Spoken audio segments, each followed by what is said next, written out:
Ya son las 9 de la mañana. Este es un conjunto que está prácticamente en el centro. Esto también es muy típico de la época soviética también, ¿eh? Pero, bueno, ellos no son soviéticos, pero no, nunca fueron, pero sí es muy típico. Edificios que dan como para la calle y al centro parque. Me llama la atención la cantidad de banderas del orgullo gay que hay en los departamentos. Entiendo que junio como que es el mes del orgullo gay, pero cuento una, dos, tres, cuatro banderas, cinco para allá arriba. Y todas tienen este parquecito central. Donde me estoy quedando parece que es como una especie de barrio pakistaní o musulmán. Hay un mercadito, una plaza, con mucha venta de fruta y verdura por allá. Vendían nectarines, creo que pinta de ser chileno. 1.600 pesos, manzanas como equivalente a 2.000 pesos chilenos. La verdad que no tanto como en Chile. Pero me llamó la atención mucho esto, que es, mira cómo guardan ahí todas las cajas de cartón, las tienen que embalar seguramente para reciclarlas. Esto es bien interesante. Acá el tema de la basura es un tema súper importante para ellos y se preocupan mucho de eso. En todas partes, incluso en el edificio donde estaba por dentro. Esta es la otra parte del edificio y al frente está el departamento donde estoy yo. Curiosamente por dentro es solo un bloque, pero por fuera tiene distintas fachadas, para que no se vea todo igual. Muchísima gente no nórdica, yo creo que son como más de la mitad, creo yo.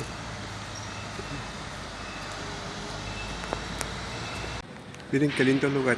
Esto está pegado a la estación de trenes, seguramente esta es la parte antigua de la estación y ahora está convertida como en un lugar de pub, así, restaurante, hermosísimo.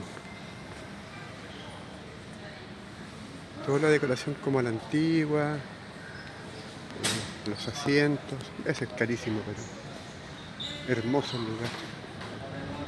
En esto convirtieron la estación de trenes antigua. Qué hermosura. Ya estamos a la afuera de la antigua terminal, que ahora la transformaron en hotel, lo que les mostré, realmente lindo. Acá reciclan las cosas antiguas de una manera increíble. Esta es como la plaza más icónica de Oslo, con el famoso tigre de, de bronce que hay ahí, que es como el icono de la ciudad. O sea, allá está el mar. Ahora vamos a ir al Museo del Fram, que es el museo de Roald Amundsen, la primera persona que llegó al Polo Sur.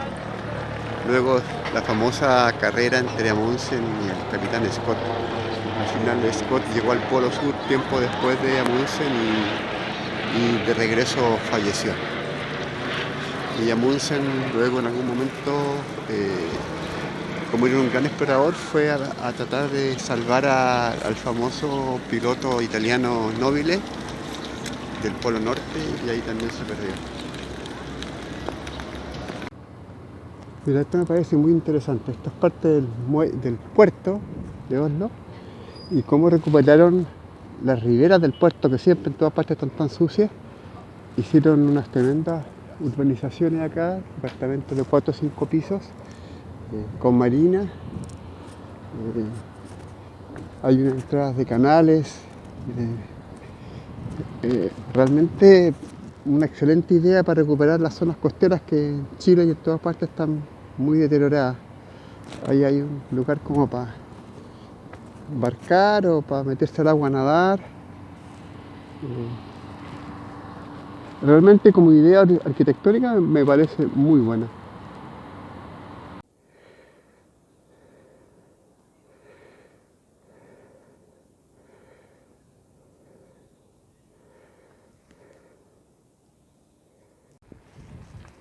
Mira, ahora vais camino al Museo Fram y está como una especie de piñona. Hay unas casas así pero hermosa. Y se nota que todas estas casas en su momento eran de madera y después las fueron reconstruyendo en material más sólido, pero mantuvieron el estilo arquitectónico. Realmente casas hermosas. Como Noruega tiene una larga tradición de marinos y exploradores, seguramente de ahí sacaron muchas fortunas. Pero junto con estas casas como de estilo antiguo también hay unas casas como más modernas, más vanguardistas, como esa por ejemplo, están en construcción, o esta otra. Esto es como una especie de península, así como la península de Pucón, pero está de más decir lo hermoso que es. Al igual que vi en Estonia, en Lituania, Europa, el norte de Europa, se ven ciudades como que no viviera gente, porque no se ve gente, es curioso. De repente se ven autos, pero muy poca gente caminando, y lo que más ves son turistas, que tampoco es tanto. Pero en general de una tranquilidad que se respira acá, impresionante. Estamos en el Museo Fram. El Fram es el barco que transportó a Roald Amundsen en 1912 y fue el primero en conquistar el Polo Sur. Lo interesante de la gesta de Amundsen y además del libro que él escribió, que él parte reconociendo los méritos de todos los exploradores que antes que él circunnavegaron el globo en general. Entonces acá hay una exposición de muchos de los navegantes que comenzaron a explorar, en este caso a la derecha está el polo norte y los intentos que habían hecho ya de antes de él de poder llegar a las Indias por el océano Ártico. Además que habían ciertas indicaciones, por ejemplo ahí se ve Groenlandia, que en algún momento Groenlandia pudo haber estado conectado con Alaska por tierra y por ende esas tierras podrían haber sido norteamericanas, en cambio son danesas. Y aquí está una serie de marinos, Ross, Franklin, Perry, Hudson, que les digo el nombre de la famosa bahía Hudson, que es esa que está acá, a ver si se ve. Esta es la bahía Hudson, en el norte de Canadá. Este marino se metió por acá pensando que en algún momento podía llegar al Pacífico, pero no fue así. Lo interesante del museo es que hay en distintos idiomas, ahí está la explicación. Bueno, otra cosa, nadie con mascarilla. ¿Ya? Eso es bien interesante de Amundsen porque en algún momento se le criticó mucho por su frialdad al momento de hacer la expedición y además que él cuando zarpó dijo que iba a ir al Polo Norte cuando en realidad iba al sur y después el capitán Scott lo siguió y al final Scott murió de vuelta. Scott llegó al Polo Sur pero murió de vuelta y en cambio Amundsen llegó.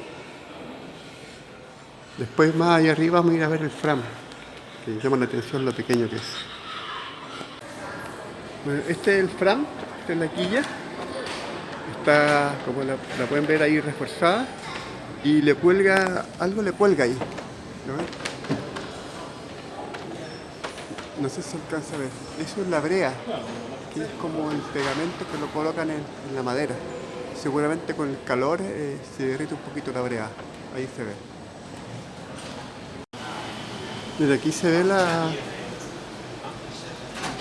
trayectoria de ambas expediciones, la del Fram. Estos son los puntos donde el año anterior habían puesto puntos de suministro. Ellos pasaron el invierno en el polo y la primera vez fueron a colocar puntos de suministro. ¿Ya? Y esta es la expedición de Amundsen. Y esta es la de Scott, Evans y Bowers. Ellos partieron. Antes Shackleton había llegado en 1909 muy cerca del polo, pero había tenido que devolverse. Fíjense lo cerca que estuvo Shackleton del polo. Y Amundsen llegó el 14 de diciembre de 1911 y Scott el 17 de enero de 1912, ya muy tarde ya. Y Scott cuando estaba volviendo, siguiendo la ruta de Amundsen, aquí encontraron el cadáver de Evans y aquí murió Oates, Scott, Wilson y Bowers. Estaban muy muy cerca, fíjense lo cerca que estaban de su punto de suministro. En realidad en esa época todo el mundo entero estaba pendiente de ambas expediciones y seguía las noticias por el telégrafo.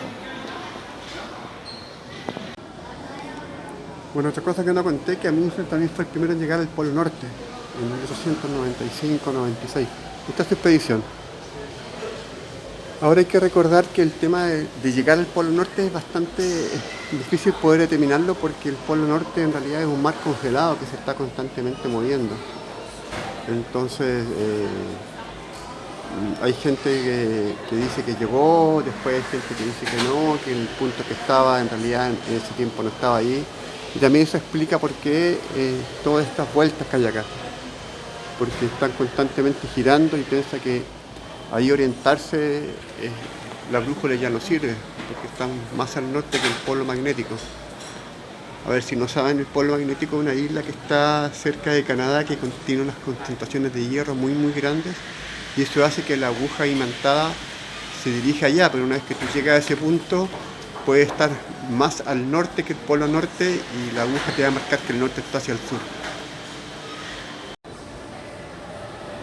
Mira, esto es interesante, Pancho lo sabe, esta es la típica como cocina de un barco, entonces este como comedorcito que tienen acá, la tienen como cocina de barco, y que supuestamente está mirando al cielo ahí y está imitando la aurora boreal. Ahí se ve la hélice del barco. El barco tenía 30 metros de eslora de largo por 11 de manga. Y lo curioso es que ese tremendo barco y esa hélice tenía apenas un motor de apenas 200 HP, o sea, un poquito más que mi auto.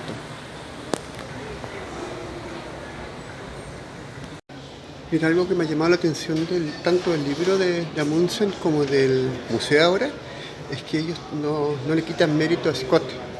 Es una representación de la travesía de Scott, que había llevado una especie de, no sé, tractorcito así con motor, que les fallaron rotundamente. En cambio, Amundsen llevó unos perros que se consiguió en Groenlandia. Siempre se ha dicho que en realidad Amundsen siempre dijo que su expedición había sido algo relativamente sencillo porque había gastado mucho tiempo en programar su expedición. No creó nada nuevo, sino que simplemente utilizó los recursos que ya existían. En cambio Scott trató de hacer cosas como novedosas, rupturistas, y le falló todo.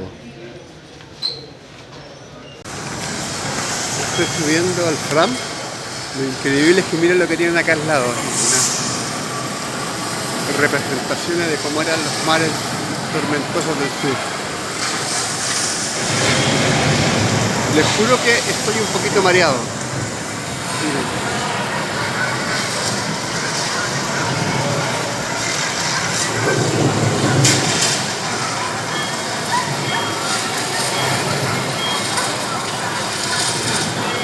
Es increíble.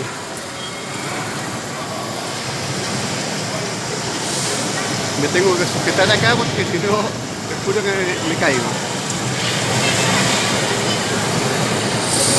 Aquí está el famoso Fram.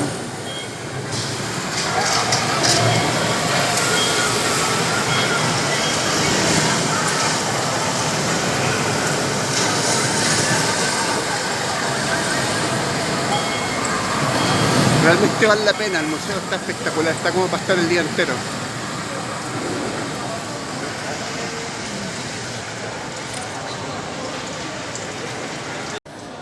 Mira, estoy arriba del Fram y ponen una... Ya después de la tormenta ponen imágenes como si fuéramos navegando ya por los hielos propiamente tal. Realmente se siente como si uno fuera navegando. No sé a quién se lo habrá ocurrido esta idea, pero es notable. Es como estar arriba del barco en la Antártida.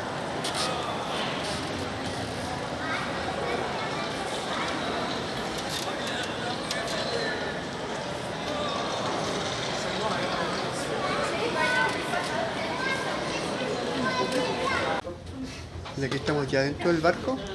Y algo muy importante dentro de un barco que tiene velas, que es una máquina de coser. El costurero del barco cumplía funciones muy importantes porque además de coser las velas, cosía los trajes de la tripulación. Estaban constantemente sujetos a roturas. Vamos a ver hasta dónde se puede estar. Hay mucha gente hoy día. Obviamente Amundsen es como un héroe nacional.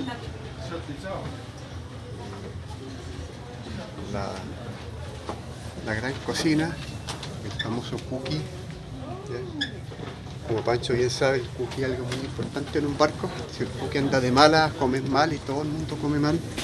Y andan todos enojados, pues si el cookie está de buena, cocina rico y la gente está contenta.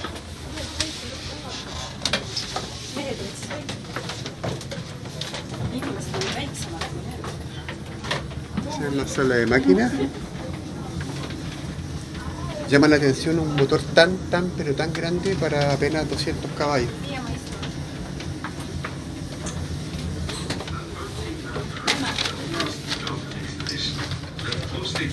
Esto ya es el dormitorio de los...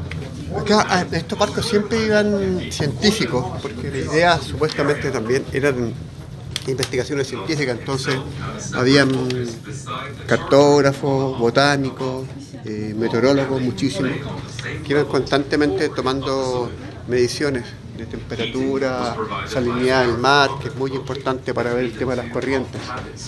Entonces este era como el laboratorio, así. Estas zonas ya eran las bodegas del barco.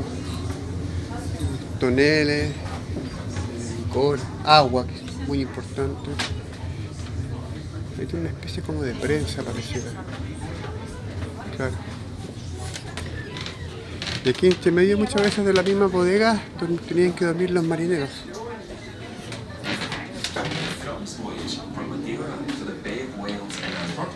Muy interesante la verdad el barco.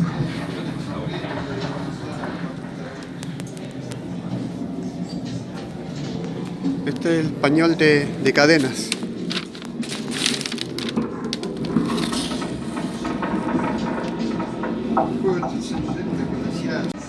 Este es el tablero eléctrico, muy rudimentario.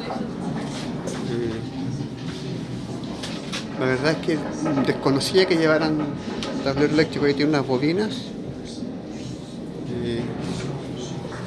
No sé la verdad cómo lo alimentarían, tal vez con ayuda de la misma corriente del barco, la misma, incluso el barco tendrá alguna especie de hélice generadora por ahí, no lo sé. Ya. Esta en realidad es la máquina de coser para las velas. Y aquí está el carpintero.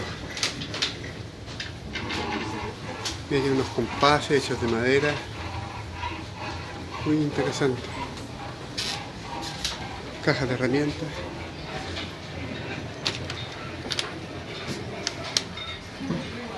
Aquí guardaban los esquís. Este era el comedor.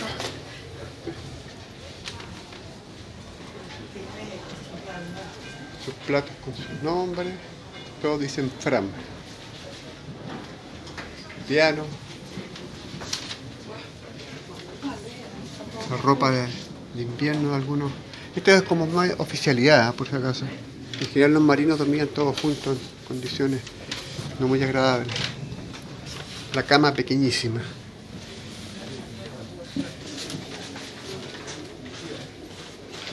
Salas de banderas. En los barcos se usa, hay un sistema como de señales Morse, pero a partir de banderas.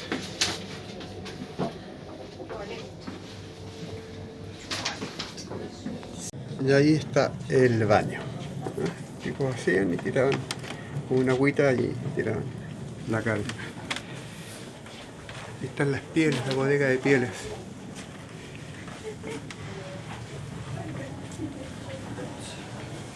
Trineos también. De por allá.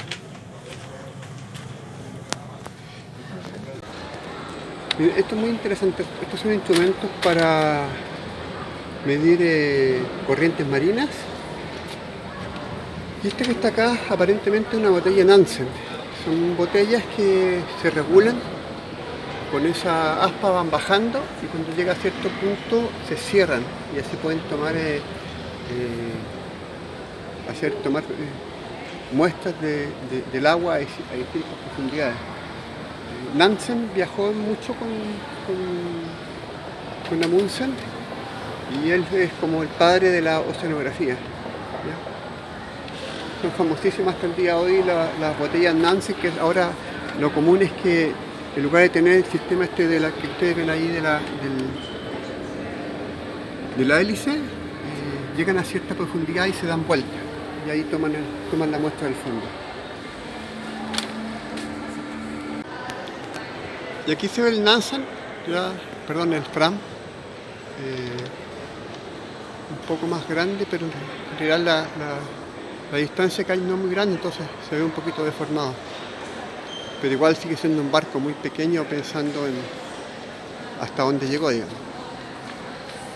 Recordemos que Amundsen, luego de llegar al Polo Sur, comenzó con exploraciones aéreas al Polo Norte, junto con su amigo y también rival Nobile. Y Nobile una vez se perdió en un Zeppelin y Amundsen lo fue a buscar y desapareció y nunca más se encontró. Hasta el día de hoy no se sabe qué pasó con Amundsen. Y mucha gente al final criticó mucho a Nobile, que por culpa de él había muerto Amundsen. Esas tantas como caricaturas que había en los periódicos cuando se supo de la carrera al Polo Sur entre Amundsen y Scott. Y esa supuestamente es una foto de cuando Scott llegó al Polo Sur y se encontró con la carpa de Amundsen y le pidió que le regresara con una carta a la reina en caso que él falleciera y también le dejó algunos víveres. Es el dirigible en que luego Nobile se perdió en el Polo Norte y Amundsen lo fue a rescatar en ese hidroavión y nunca más apareció. Y aquí estoy fuera del museo, ese que está ahí. En realidad construyeron el museo alrededor del barco. El típico fiordo de acá en Noruega.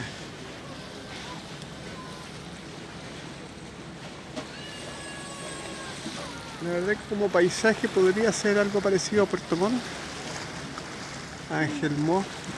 Voy a probar el agua, a ver qué tal está. Ya, nos vamos a meter al mar. Técnicamente este ya no es el Báltico, sino que sería el Atlántico Norte, el mar del norte. Vamos a ver cómo está el agua.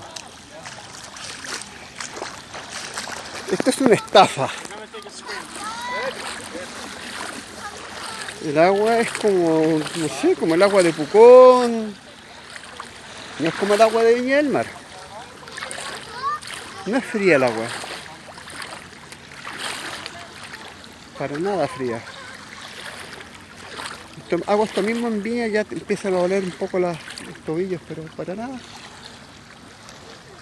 Lo que sucede es que estas aguas están bañadas por la corriente del Golfo, que es una corriente que viene del Ecuador. Eso explica por qué en Noruega, a pesar de que estamos tan al norte, no es tan frío como debería ser. Y el agua para nada fría. Ando con calzas, si no, te juro que me metería a nadar.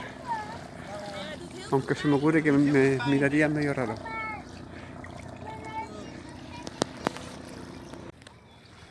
Esta es la bahía acá en Oslo. Ahí está el Museo Fram. Tienen esa forma porque pusieron los barcos y después hicieron el museo. Por eso tiene esa forma. Acá hay algo bien interesante que es una mina de la época de la Primera Guerra Mundial. Estas minas tenían estas cositas que al golpearse rompían adentro tenía una solución química que al golpearse se rompía y eso activaba la dinamita. Está el día precioso. Estos son los típicos barcos que después cruzan por Dinamarca y hacen varios tours por el Báltico. El día está hermoso. Bueno, ya terminé de ver el Museo Fram Y a la izquierda hay algo muy curioso, miren lo que hay ahí, un Moai. Se preguntarán por qué. Porque aquí está el Museo de la Kon-Tiki, la famosa expedición que hizo un noruego el año 47 con una balsa para demostrar de que el poblamiento de la Polinesia pudo venir desde América. Entonces él construyó una balsa junto con unos marinos peruanos y bolivianos que sacó desde el lago Titicaca y navegó 7000 kilómetros por el Pacífico. ¿Ya? Vamos a entrar. Esto le va a gustar a mi mamá porque ella me acuerdo que leyó ese libro de la expedición de la Kon-Tiki. Yo recuerdo que sí, la balsa era hecha más de paja, pero esta tiene madera, no sé si haya sido así o no, o la tienen así para protegerla, pero es así. Voy a subir acá arriba. Hay que explicar aquí algo bien interesante, que el barco tiene la bandera de Estados Unidos porque fue el ejército norteamericano quien financió la expedición, curiosamente. La bandera peruana, la bandera sueca, la bandera británica y la francesa, pero no está la noruega. Aquí está la noruega, atrás. Este fue el famoso barco. La verdad que hidrodinámicamente el barco deja mucho que desear, pero efectivamente cruzó los 7000 kilómetros. Es cierto que cuando cruzó tuvo ayuda a algunos elementos modernos, pero que no fueron relevantes al momento de la navegación. Llevaron una radio porque les exigieron llevar radio. Y no sé, entiendo que no llegaron a la isla de Pascua, pero sin embargo hay un moai ahí de piedra. No sé si sea original o no. ¿Ves? El libro que el tipo escribió se transformó en bestseller, me acuerdo. Mi mamá lo leyó. Ahí explica que el expedicionario noruego le surgió la idea de que el poblamiento de la Polinesia había sido desde el oriente, desde América y no desde el occidente. Esto a raíz de que él encontró en la isla que se llama Fatuigua algunos monumentos que eran muy similares a los que estaban en el Perú. ¿Ya? Y la comunidad científica se rió de él, dijo, bueno, la única forma de probarlo es cruzando el Pacífico con ayuda de balsas que le había visto en el Titicaca. Ahí está la trayectoria, él zarpó casi del Callao, pero ahí las corrientes van en sentido contrario a los punteros del reloj. ¿Ya? Esta es la corriente de Humboldt que sube, ¿ya? Y después da la vuelta. Y esa fue la corriente que él aprovechó y llegó hasta estos puntos de la Polinesia. En esos puntos es donde él dice que encontró algunos vestigios de algunos restos arqueológicos que eran muy similares a los que encontró en Perú.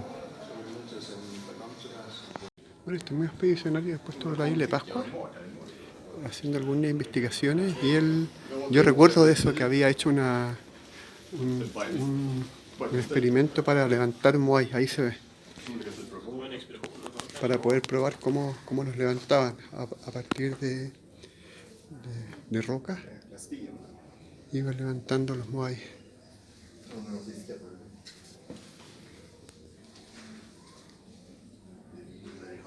Y aquí está la famosa teoría de que los ojos de los moai eran restos de unas piedras blancas. Esto es un tolomiro, no sé qué pasó con el tolomiro que tenía la abuelita Julia, ¿quién lo tiene?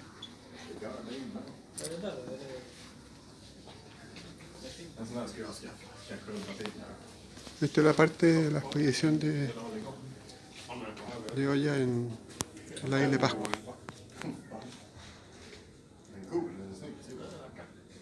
También conocida como Easter Island, o la isla del este. Ya, ahora me entiendo. Esta es la primera, la Kon-Tiki. La otra que les mostré es la segunda. De esta me acuerdo perfectamente bien. ¿Ya? Y se basó en la construcción que él había visto de las balsas del Titicaca.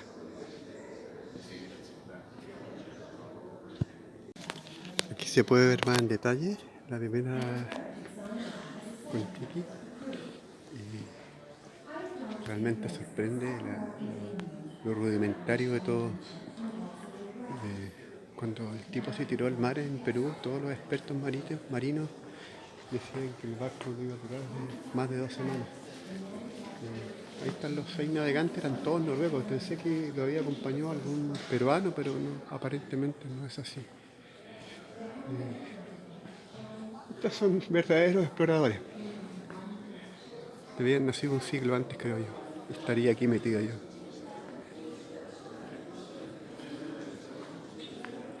Aquí está la explicación de las corrientes, lo que yo les explico. Ah, mira, aquí está muy interesante.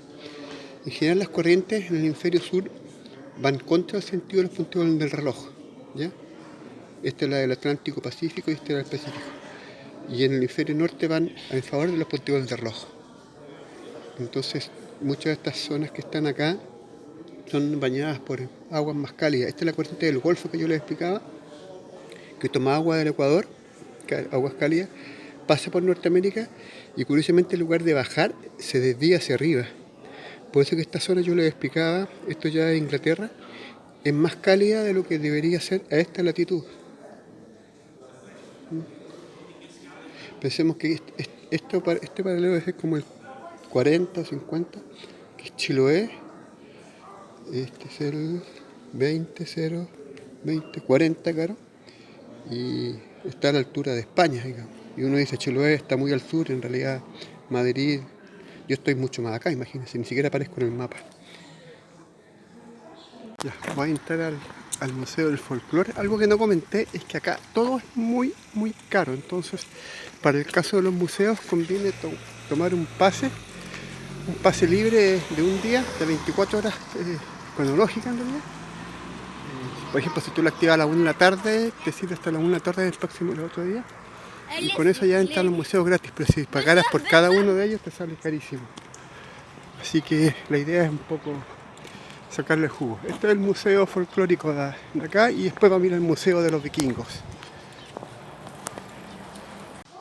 Mira, estoy dentro del museo folclórico, pero en realidad, por lo menos esta parte donde estoy, está orientada más bien a la forma de vida de las clases altas, con sus trajes, cuadros, porcelana. Hay que recordar que Noruega hasta hace poco tiempo, hasta el 50 más o menos, era un país bastante pobre dentro de Europa. Y todo cambió por una reclamación que le hizo a Inglaterra por una plataforma continental del Mar del Norte. E Inglaterra dijo que no hay problema, total, es mar que no me interesa. Sin saber que ahí estaban uno de los depósitos petroleros más grandes del mundo. Hasta el día de hoy, Noruega es el principal prestamista del mundo. Cuando se habla de que los países le deben al Fondo Monetario Internacional un alto porcentaje de esos bonos, son noruegos. Noruega ha tenido tan nivel de ingresos producto del petróleo que no los puede gastar. Esa es una de las razones por las cuales en Noruega no se usa el euro, sino que se usa la corona como una forma de proteger la economía local, porque de lo contrario bajaría tanto la moneda que la economía local viviría exclusivamente en función de las importaciones. Miren por favor este trineo, qué hermosura. Pero obviamente era para las clases más altas. Bueno, como les contaba, hasta el día de hoy Noruega es el principal prestamista de los países del mundo, gracias al petróleo. Y afortunadamente han sabido invertirlo bien, digamos, y no se lo han gastado. Aquí adentro hay una típica casa, bueno, no típica casa en realidad, casa de gente de clase alta en Noruega. Hay que recordar que antiguamente Noruega era un país como Chiloé, hacía pescadores y agricultores, ¿ya? Y solamente aquellos que tenían mucho dinero podían darse ese lujo. Miren qué hermosa estufa para calentar. Muy bonito. Vamos a ver si hay una parte que sea realmente un poquito más folclórica. Mira qué interesante esto, sería como una especie como de casita de muñecas o cocinita antigua, así como la que tenía la Panchita o tenían las niñitas, pero muy muy lujosa. Miren qué cosa más hermosa. jugar a las casitas, a la cocina y a las muñecas. Miren qué cosa más hermosa. Bueno, obviamente es gente de clase muy adinerada. Ahí dice claramente el interior de la casa de la familia Wolf, de la familia Lobo. Este es otro piso, otro lado, piso del museo, pero como les digo, es fundamentalmente artículos suntuarios de la clase alta en Noruega. No tiene mayores ciencias, sí, todo con mucha decoración, loza, candelabros hermosos, casi como ir a una tienda de antigüedades. Van cambiando como por años, ¿no? Con uniformes, jarros, cerveceros. Yo recuerdo que un museo que vi en Rumanía, que era como más bien una típica casa típica campesina. Mira, ahí hay elementos como de un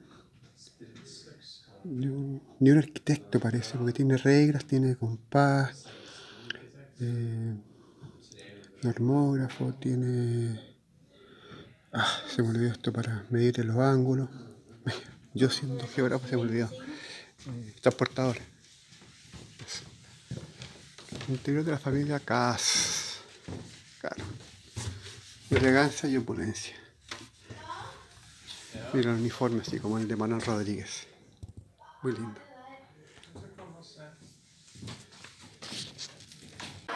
Mira, esto ya es mucho más interesante, la zona de la cultura de los Sami, que es la gente que vive en el norte de Noruega. O sea, ya lapones prácticamente. Ahí están sus trajes.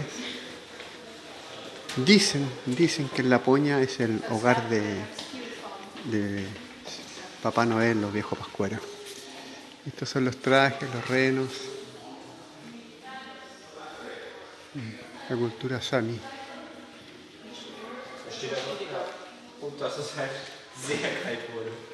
Muy interesantes los trajes. Los trineos hechos con tronco. Hay una especie como de sueco hecho de madera, zapatos. Esto es como toda la zona de la cultura Sami, en la frontera con Suecia por el norte y también Rusia. Ahí se ve.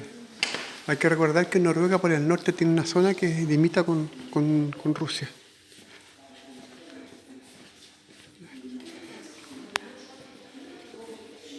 Esto es como para cargar paja.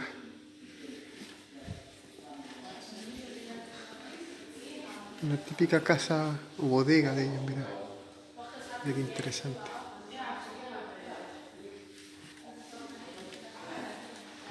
Ahí hay una cabaña, carpa de los Sami.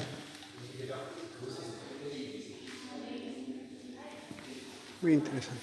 Esta parte ya está más interesante.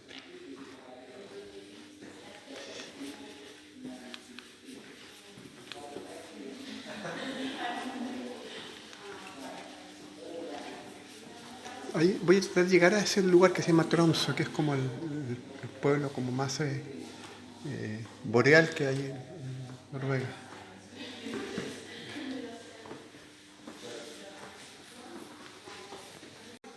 Y acá tenemos una cultura sami, pero moderna, digamos.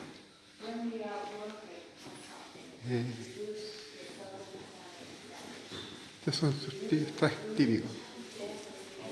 Sé que hay un festival que hacen ahí en Tromsø de cultura sami con música.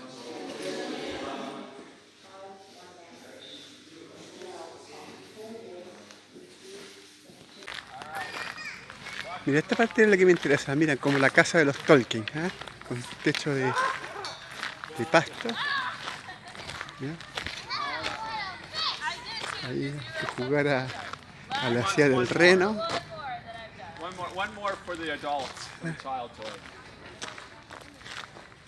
Y ahí vamos a estar por ahí. Y acá adentro tenían como una especie de cultivo. Para hacer su fogatita. Pero qué interesante ver los techos con pasto. La casa del Tolkien. Miren, qué casa más hermosa. Se preguntarán por qué está tan elevado. Obvio, porque en el invierno seguramente entraban por la puerta, por la primera puerta, o tal vez había mucha nieve por la segunda. El tallado de la madera es hermoso. Y hay gente que vestida a la usanza, trabajando. A ver si las pueden ver.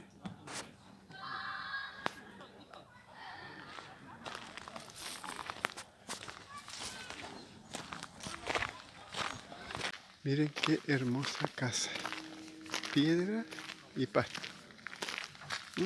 La casadita del Hobbit.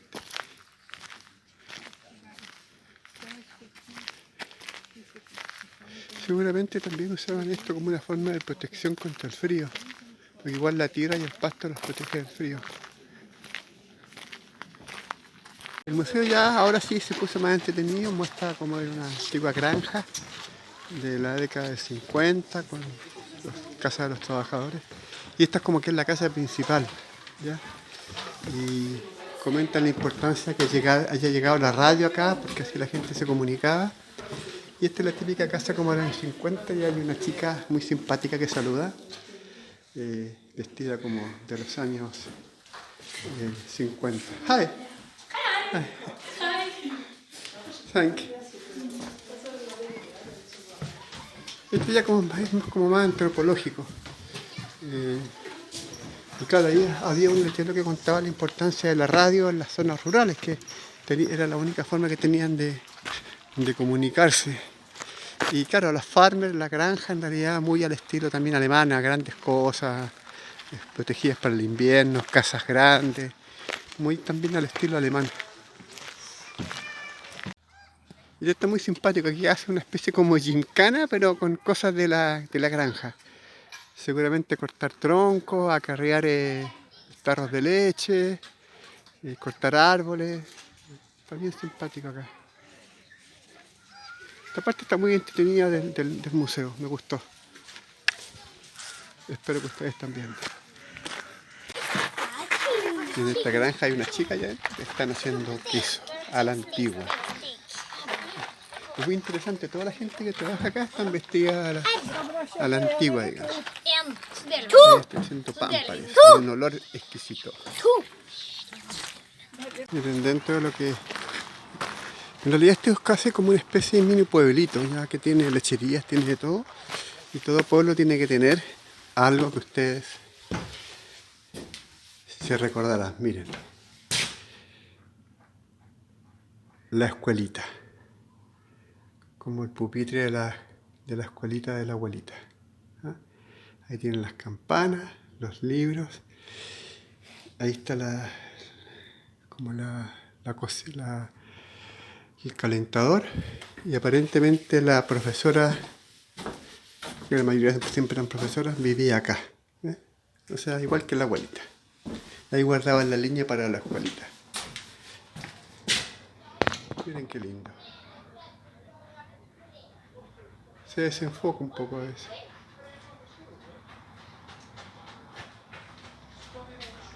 Ahí sí. Y como todo pueblo tiene una iglesia, ahí dice que está reconstruida de 1885. De madera completa, hermosa. Realmente hermosa. No creo que tenga clavos, al igual que las iglesias de Chiloé. Y muchas construcciones en los bordes arriba, las balaustras arriba, tienen como formas de, a ver si las noto, las puedo ver, como de barco vikingo, así. Realmente muy linda la iglesia. Mira, a ver si se ve algo por dentro, realmente es hermosa por dentro. Católica no creo que sea, porque no tiene sillas.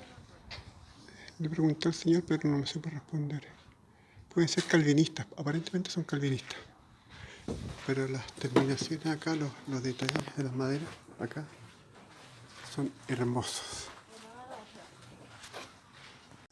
Estas casas, tanto esta como esta, Son copias de unas casas que había en un lugar que se llama Finnmark, que está mucho más al norte que el Círculo Polar Ártico.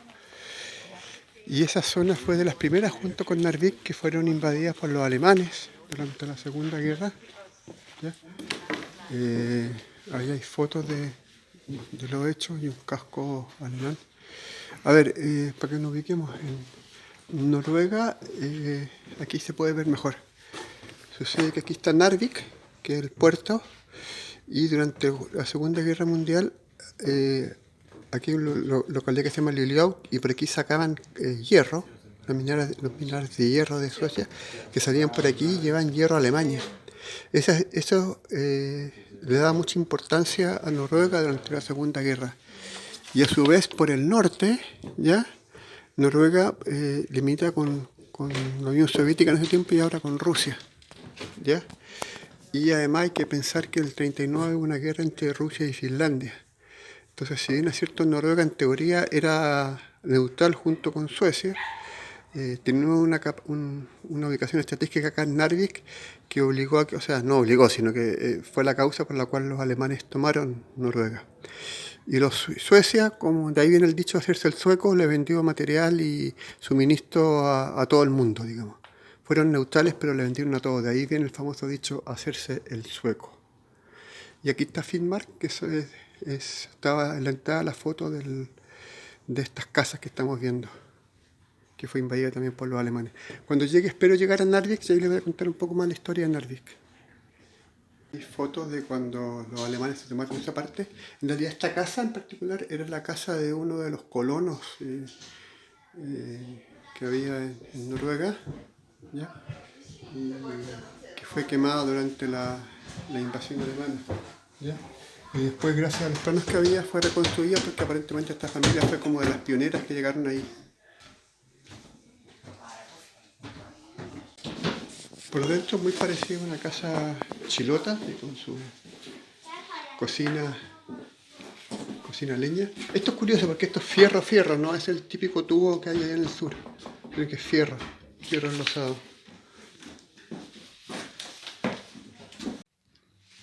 Y este es el típico como sauna. Tú sabes que aquí en Noruega y Finlandia el sauna es casi una cultura, ¿ya? Esto he visto mucho, que son lugares para calentar agua, pero están completamente fijos o al calentador, entonces no pierde calor. Muy interesante.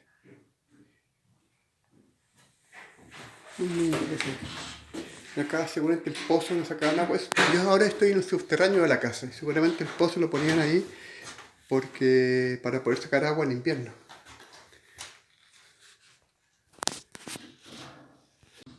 Y acá está la provisión de carbón. Hay que recordar que en esta zona la gente se calentaba mucho con el carbón mineral.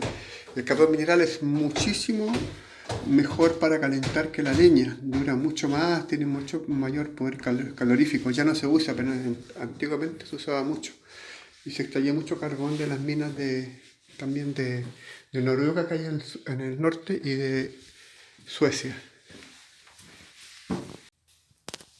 Estoy en una sección que es como de trajes típicos, pero me llamó la atención eso.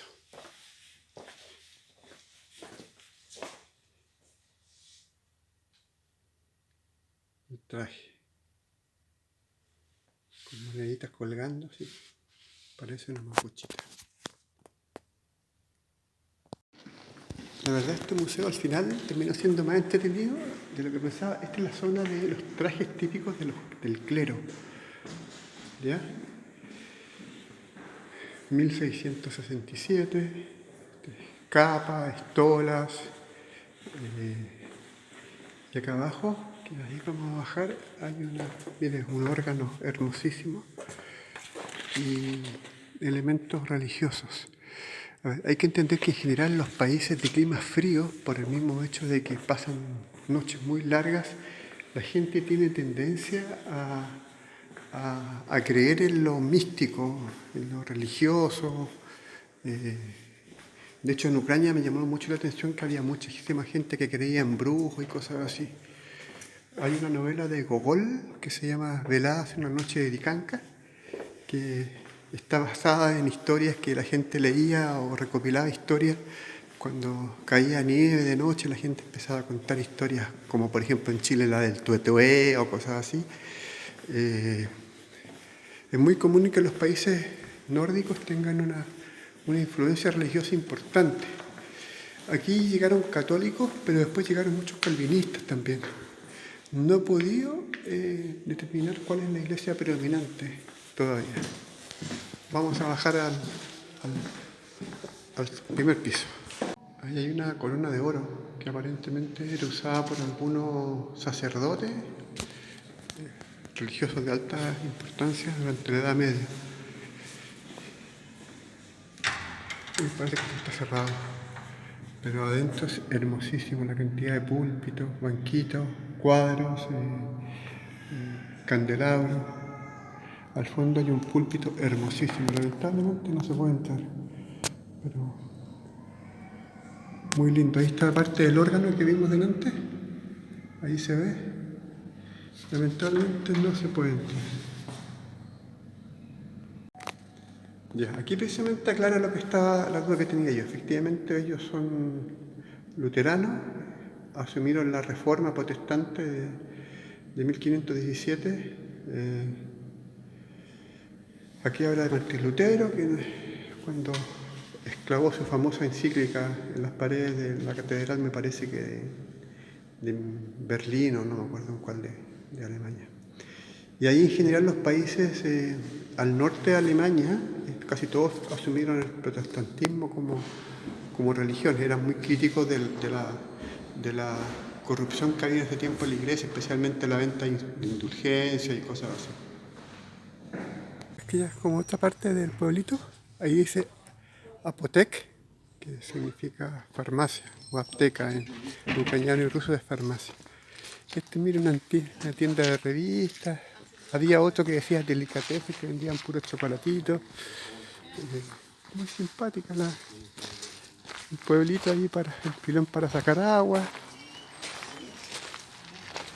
Yo creo que en Chile podrían hacer cosas parecidas, así, pueblitos pequeñitos, mostrando cómo vivía la gente. Ahí tiene la cocina. Esto es muy típico también, yo he visto que las cocinas hacen primero como una chimenea en barro y adentro meten la cocina. ¿Ya? Ahí están sacando agua. Vamos a tomar un poco de agua también.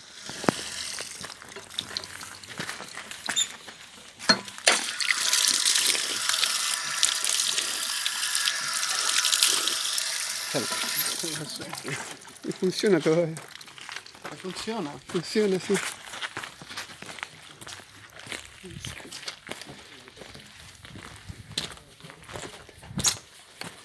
Mira el pueblito.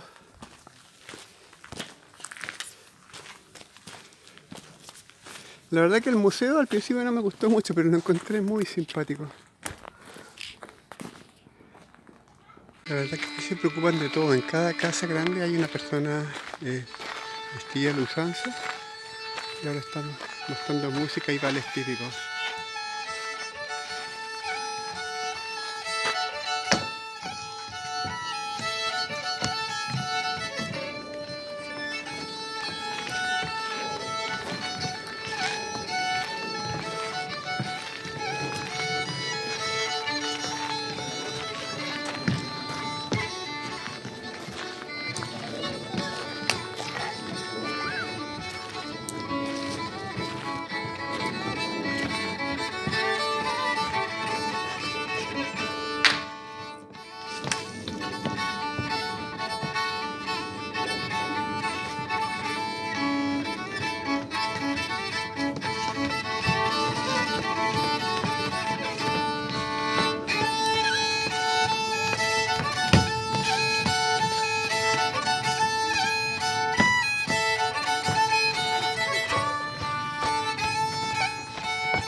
ya voy de vuelta ya más hacia el centro y es increíble la longitud de las marinas que hay acá.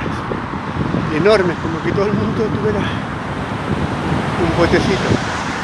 No sé cómo la harán en invierno, porque si los dejan así sin ir levantándolos, el hielo los puede quebrar. Pues seguramente los van levantando a medida que se va formando el hielo. Pero hermoso. Me recuerda un poco a Finlandia también, que estaba unas marinas pero llenas de lanchas.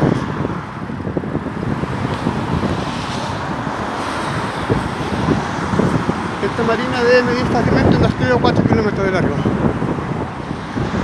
Y acá el mar no tiene olor a mar, eso es muy extraño. No hay olor a mar. Y aparentemente el régimen de marea no es muy grande acá. Se nota por la longitud de las rampas. ¿Ves? Ahí se nota que las rampas no son muy largas. Esta otra parte de la bahía.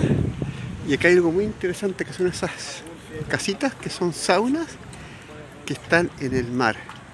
Entonces ahí la gente deja los zapatos y seguramente ya cuando tienen mucho calor se tiran al agua. La verdad que es muy interesante. Al frente hay unos picachos ahí con unos vidrios y una construcción increíble con esa rampa enorme. Tiene que ser, se me ocurre, algún centro de evento, algún centro de convención. Muy lindo. Tengo mucha hambre, compré aquí en un Burger King un sándwich y una bebida. Se caen 20.000 pesos.